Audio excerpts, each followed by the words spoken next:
Coming up this Thursday, President Obama delivers his fifth State of the Union address. Also, an alert for Super Bowl ticket holders. Could your ticket be fake? And staying out in the sun for some time could lower your blood pressure. More details later in your news update. You're watching us here on Channel 82. Hello Valpo, thanks for joining us today. I'm Lynnette Grant.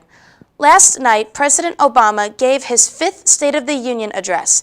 He said that he is completely fine following his agenda by himself, but he strongly wants Congress to support it. Shannon Travis has more on the story.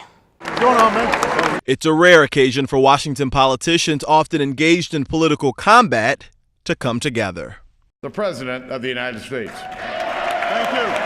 Sustained applause and ovations for President Obama during his fifth State of the Union address.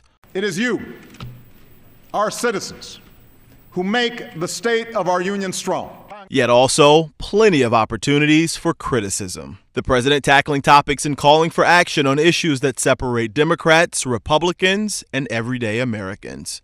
On immigration reform, Independent economists say immigration reform will grow our economy and shrink our deficits by almost $1 trillion in the next 2 decades. expanding economic opportunity, Inequality has deepened. Upward mobility has stalled. and raising the minimum wage nationwide. Until Congress acts, the president said he'll sign an executive order to raise the minimum wage to just over $10 for new federal contract workers. Join the rest of the country. Say yes. Give America a raise. Just one action in Obama's so-called year of action, where he vows if Congress won't work with him to help Americans, he'll go around Congress. Wherever and whenever I can take steps without legislation to expand opportunity for more American families, that's what I'm going to do. After the president's speech, the Republican response from Congresswoman Kathy McMorris Rodgers. We hope the president will join us in a year of real action by empowering people, not by making their lives harder with unprecedented spending, higher taxes, and fewer jobs. And now we expect for President Obama to take his pitch on the road tomorrow. He has stops in Atlanta, Maryland, and near Pittsburgh. And on Thursday, we expect to see him in Wisconsin and in Nashville, Tennessee. Reporting in Washington, I'm Shannon Travis. If you are one of the lucky football fans to score a Super Bowl ticket for this weekend, have you checked to see if it's fake? The Queens County District Attorney's Office says that 2 men in New York produced and sold counterfeit NFL tickets for popular postseason games, including this upcoming Super Bowl. The forged tickets have the official NFL logo as well as a barcode imprinted on them. The printing of the tickets was washed out and not properly aligned. The 2 men are facing dozens of charges, including forgery.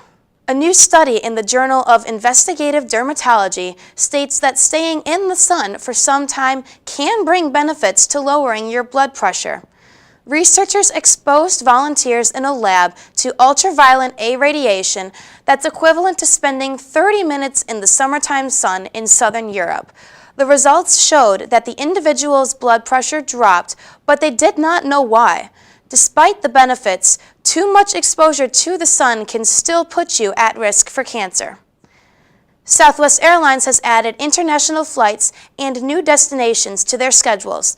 They will now be flying to Aruba, the Bahamas, and Jamaica. The new flights are a result of its integration with AirTran Airways. Southwest says the flights will start in July. Apple's iPhone sales disappointed investors on Wall Street. A record 51 million iPhones were sold in the last 3 months. Analysts were expecting closer to 57 million, but despite the strong profits, investors are still concerned about the company's outlook for the current quarter. As a result of this, shares fell for Apple in the after hours.